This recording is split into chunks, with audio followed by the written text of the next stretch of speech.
வணக்கங்க. நான் தாங்க ராஜ்குமார். அது என்னடா லைஃப் ஆஃப் ஸ்கேம்.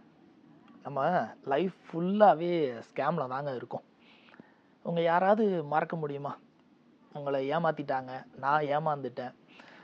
எல்லா விஷயத்திலயுமே நம்ம ஏமாந்துக்கிட்டு தான் இருக்கோம். ஏமாற்றப்பட்டோம், ஏமாறுவோம், ஏமாற்றப்படுவோம் அப்படின்ற மாரி லைஃப் லாங் இந்த ஸ்கேம் தாங்க. ஸோ தமிழ்ல சொல்லணும் அப்படின்னா, மோசடி அப்படின்னு சொல்லலாம். ஏமாற்றம். அதுக்கு பல அர்த்தங்கள் இருக்கு. நம்ம இந்த விஷயத்துல, அதாவது இந்த சேனலை பொறுத்தவரை ஸ்கேம் அப்படின்ற ஒரு விஷயம் மட்டும்தான் பார்க்க போறோம். உங்க லைஃப்ல ஏகப்பட்ட ஸ்கேம்ல விழுந்திருக்கலாம். அதாவது ஏகப்பட்ட மோசடிகள் உங்க லைஃப்ல நடந்திருக்கலாம். அதை நம்ம தெரிஞ்சுக்கிட்டு என்னடா பண்ண போறோம் அப்படின்னா, அதை தெரிஞ்சுக்கிட்டு ஒன்றும் பண்ண போறது இல்லைங்க. ஆனா இந்த மாதிரியும் ஏமாத்துவாங்க. அதுல இருந்து நம்மளை என்ன பண்ணலாம், தற்காத்து கொள்ளலாம்.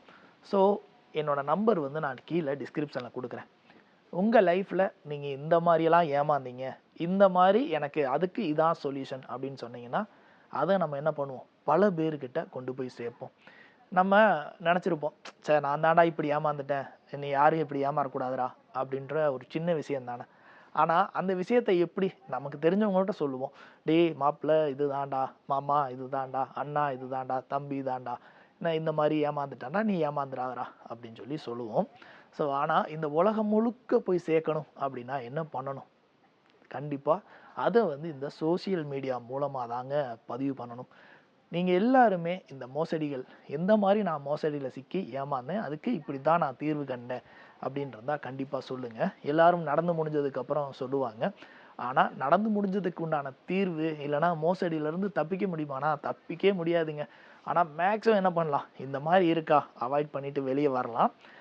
இது நம்ம நோக்கம் என்னன்னா, மோசடியிலிருந்து தப்பிக்கிற ஒரே நோக்கம்தான். நீங்க நினைக்கலாம் மோசடி அப்படின்றது மிகப்பெரிய அளவுல பேசப்படலாம் அப்படின்னு. ரொம்ப எளிமையா சொல்லலாங்க.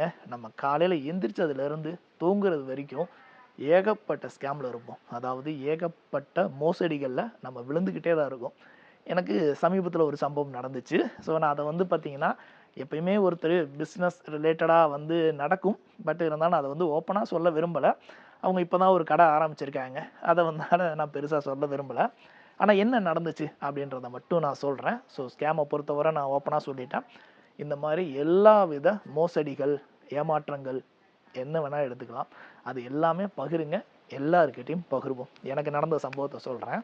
இதனால பாதிப்பு பார்த்தீங்கன்னா, எனக்கு பெருசா காசு நஷ்டமோ எதுவும் கிடையாது. எங்க ஊரு கம்பங்க. அப்ப கம்பத்துல ஒரு 2 நாளைக்கு முன்னாடி வரைக்கும் நோட்டீஸ் ஒட்டியிருந்தாங்க ஒரு நோட்டீஸ். அதாவது ஒரு பிரியாணி கடை.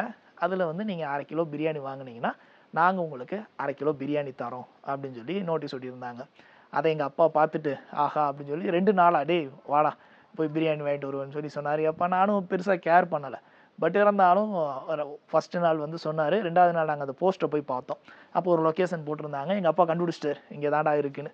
நாங்களும் என்ன பண்ணிட்டோம், நல்ல வெயிலுங்க. ஒரு சண்டே அது. சரியான வெயிலு. ஆனாலும் எங்க அப்பா வாடா போலான்னு சொல்லி கரெக்ட்டா 1 மணிக்கு என்ன பண்ணிட்டோம், அந்த லொகேஷன் போயிட்டோம். அவங்க என்ன போட்டிருந்தாங்கன்னா, அதுல நிபந்தனை உட்பட்டது நீங்க கவனிச்சீங்கன்னா தெரியும். எல்லாம் போட்டிருப்பாங்க. எங்கேயாவது நிபந்தனைக்கு உட்பட்டது அப்படின்னு சொல்லி போட்டுருவாங்க. அப்படின்னா எங்களெல்லாம் கேள்வி கேட்க முடியாது. நாங்க ஆல்ரெடி சொல்லிட்டோம் அப்படின்னு தான் அர்த்தம். நாங்க என்ன பண்ணிட்டோம், 1 மணிக்கு போறோம். போனா அவ்வளோ கூட்டமா இருந்துச்சு. கூட்டமா இருந்ததுக்கப்புறம் போய் கேட்டோம். ஏங்க இந்த மாரி பிரியாணி வேணுங்கன்னா, அவங்க ஏற்கனவே முடிஞ்சிருச்சுங்க. எடுக்க போயிருக்காங்க அப்படின்னு சொல்லி கரெக்ட்டா 1 மணிக்கு சொன்னாங்க. சரிங்க கிடைக்குமா அப்படின்னா, இல்லைங்க. இது எங்களுக்கு ப்ரீ புக்கே பண்ணியிருந்தா தான் அவங்களுக்கு ஒரு பிரியாணி வாங்குனா, ஒரு பிரியாணி குடுப்போம் அப்படின்னு சொல்லி சொல்லியிருந்தாங்க. அத நானு ஒரு ஒரு யூடியூபர் வீடியோஸ் கூட போட்டிருந்தாரு. சூப்பரா பண்ணியிருந்தாங்க. அவ்வளோ கூட்டமா இருக்குன்னு. ஆனா, நீங்க வெளியில இருந்து பார்க்கறதுக்கு என்ன தெரியும்னா, அது சூப்பரா ஆரம்பிச்சுட்டாங்க. நல்ல கூட்டம். எப்ப போனாலும் கிடைக்கும் அப்படின்னு தான் தெரியும். ஆனா, அன்னைக்கு எங்கள மாரி எத்தன பேர் ஏமாந்துருப்பாங்க? அதுல ஏதாவது ப்ரீ புக்கிங் செஞ்சா தான் நாங்க பண்ணி தருவோம் அப்படின்னு மென்ஷன்லாம் பண்ண கிடையாது. சண்டே வர்றவங்களுக்கு 18ஆம் தேதி ஓப்பனிங். அதுக்கு ஒரு பிரியாணி வாங்குனா, ஒரு பிரியாணி ஃப்ரீ. அப்படின்றத மட்டும் தான் சொல்லியிருந்தாங்க. எங்கள போலயே நெறைய பேர் அந்த டைமிங்ல பார்த்துட்டு போயிட்டாங்க. நெறைய பேர் வெயிட் பண்ணிட்டு இருந்தாங்க. பட் இருந்தாலும் அது என்ன சொல்லணும்னா, அவங்க என்ன சொன்னாங்கன்னா, "வெயிட் பண்ணுங்க. இவங்களுக்கெல்லாம் குடுத்தது போக நாங்க குடுப்போம்." அப்படின்றது சொல்லியிருந்தாங்க. இது எவ்வளவு பெரிய மோசடி அப்படின்னு நெனச்சு பாருங்களேன். இது ஒரு மோசடியோ, ஒரு ஏமாற்றுவதோ கிடையாது. ஆனா, ஏமாந்துருக்கோம். நிறையா பேர் என்ன போலயே நிறையா பேர் ஏமாந்துருப்பாங்க. கரெக்ட்டுங்களா? ஒரு ஆசைப்பட்டு ஒரு பிரியாணி ஓசியில கிடைக்குதுப்பா, ஒரு பிரியாணி வாங்குனா ஒரு பிரியாணி ஓசியில கிடைக்குது அப்படின்னு சொல்லி நம்ம என்ன பண்ணியிருக்கோம்? ஏமாந்துருக்கோம். ஒரு பழமொழியே சொல்லுவாங்க. என்னன்னா, ஏமாத்துறவன விட ஏமாறுறவன் தாங்க முட்டாள். நெறையா முன்னோர்கள் வந்து நெறைய விஷயங்கள் சொல்லியிருப்பாங்க. அதுல என்னென்னன்னா, திருடனாய் பார்த்து திருந்தாவிட்டால் திருட்டை ஒழிக்க முடியாது. அது உண்ம தானே. அதே மாரி ஏமாறுறத நம்ம தான் என்ன பண்ணணும்? ஏமாறாம பார்த்துக்கணுமே தவிர, உங்கள வலுக்கட்டாயமா யாரும் இழுத்துட்டு போய் ஏமாத்த போறது கிடையாதுங்க. நம்ம ஏமாறுறோம். அவங்க வந்து நம்ம ஏமாறுறதுக்கு ஒரு சந்தர்ப்பத்த குடுக்குறாங்க. நம்ம போய் என்ன பண்ணிட்டு வரோம்? ஏமாந்துகிட்டு வரோம். ஆ நெறைய அதாவது நான் ஏமாந்தது அப்டின்னா, எனக்கு காலையிலேருந்து நைட்டுக்குள்ள ஏதாவது ஒரு விஷயம் நம்ம ஏமாந்துருப்போம். அத வீடியோஸா பதிவு பண்ணாலே அவ்ளோ வீடியோஸ் வரும். அதுவும் இல்லாம நீங்க எல்லாம் சொன்னீங்க அப்டின்னா, எவ்வளோ நியூஸ் வரும். நம்ம ஒவ்வொரு பகுதியிலயும் ஒவ்வொரு வீடியோஸ் வந்து ரிலீஸ் பண்ணலாம். ஒரு நாளைக்கு 100 வீடியோ ரிலீஸ் பண்ணலாம் ஏமாந்தத பத்தி. 100 எல்லாம் கிடையாது. லட்சக்கணக்கிலே பதிவுகள் பண்ணலாம். அவ்வளோ தூரம் இருக்கும். பட் நம்மள பொறுத்தவரை இந்த மாரி வருது அப்டின்னா என்ன பண்ணுங்கன்னா, ஒரு விஷயம் பார்க்குறீங்கன்னா, இதுலருந்து நம்ம என்ன கத்துக்கணும்னா, நான் சொல்ற விஷயம். நீங்களும் உங்க ஊர்லயும் இந்த மாரி ஆஃபர் கிடைக்கும். இந்த இந்த ஒரு மோசடிக்கு, இந்த ஒரு ஸ்கேமுக்கு சொல்யூஷன் தான். நீங்க பார்க்குறீங்களா? உடனே ஃபோன் அடிச்சுருங்க. என்னங்க ரீசனு? எப்போ போடுவீங்க? நாங்க என்ன பண்ணணும்? அப்படின்னு சொல்லி கேட்டுருங்க. கடைசி நேரத்தில நீங்க போனீங்க அப்படின்னா, உங்களுக்கு ஸ்கேம் தாங்க. இதுதான் நடக்கும்.